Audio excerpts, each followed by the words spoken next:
Hello বন্ধুরা, সবাই কেমন আছো? আশা করি সবাই ভালো আছো।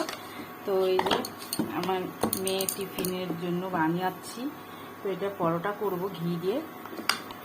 এটার মধ্যে আমার ছোট মেয়ে কি বড় মেয়েকে ছানা খেতে চায় না, তো আমি কি করেছি, একটা বুদ্ধি করেছি।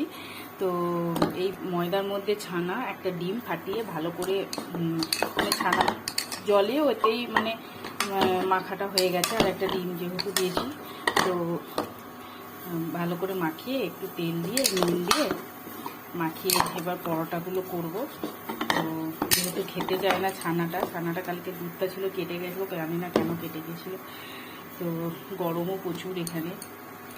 তো এবার চলো বন্ধুরা, পরোটাগুলো তাড়াতাড়ি বেলে দিই, টিফিনে প্যাক করে দিই, তখন আবার লাঞ্চের আবার ব্যবস্থা করতে হবে। তো চলো বন্ধুরা, দেখো কেমন হচ্ছে পরোটাগুলো।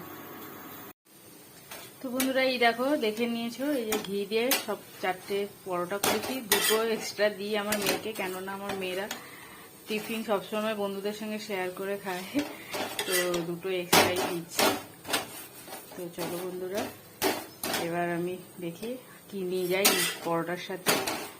তো চলো বন্ধুরা, তোমরাও এরকম বাচ্চারা যারা পনির বলো বা ছানা খেতে চায় না, তাদেরকে তোমরা দিতে পারো, যদি খায় আর কি পরোটা ওরা পছন্দ করলে, এরকমভাবে ওদের দিতে পারো। এদিকে ছানাটাও খাওয়া হলো, বাচ্চাদের ছানা দুধ এগুলো তো খাওয়া খুবই দরকার, বিশেষ করে।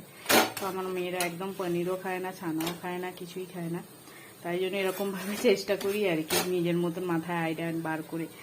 তো চলো বন্ধুরা, ভালো লাগলে প্লিজ কমেন্ট, লাইক, শেয়ার করে দিও। তো টাটা বন্ধুরা।